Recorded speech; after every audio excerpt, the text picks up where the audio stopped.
एगो खास रविदास महाज्ञानी में, बात एगो खास रविदास महाज्ञानी में। गंगा मैया रहे,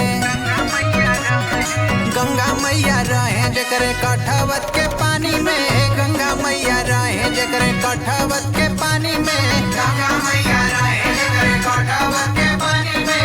गंगा मैया रहे।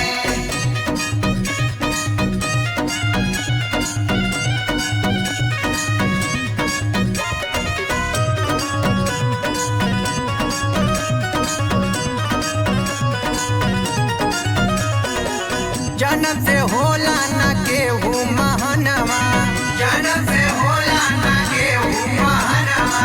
होला करम से मानव का पहचान, होला करम से मानव का पहचान, होला करम से मानव का पहचान। जन्म से होला न केहू महानवा, होला करम से मानव का पहचानवा।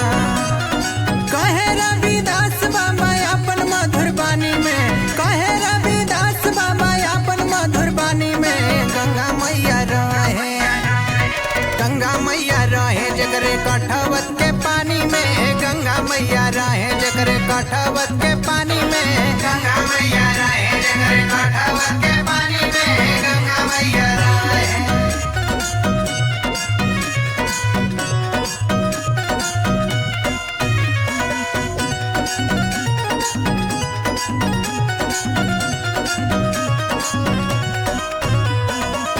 आत्मज्ञान से पागैले बाबा ज्ञान हो, आत्मज्ञान से पागैले बाबा ज्ञान हो।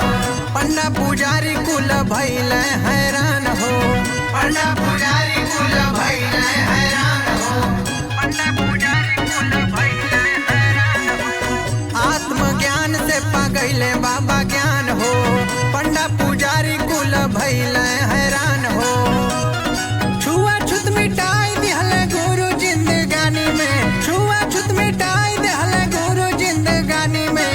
गंगा मैया रहे, गंगा मैया रहे जकरे कठवत के पानी में।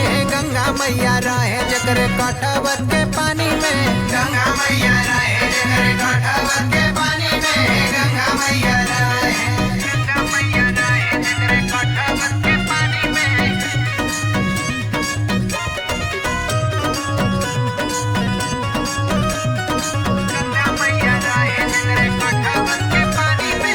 काशी में लेके जन्म रविदास हो, काशी में लेके जन्म रविदास हो।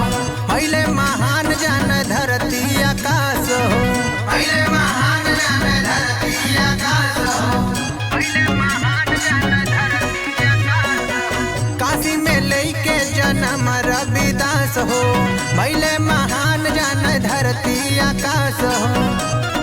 गावेले गोरख गीत लिखल कहानी में, गावेले गोरख गीत लिखल कहानी में। गंगा मैया रहे, गंगा मैया रहे जकरे कठवत के पानी में। गंगा मैया रहे जकरे कठवत के पानी में। गंगा मैया रहे जकरे कठवत के पानी में। गंगा मैया रहे।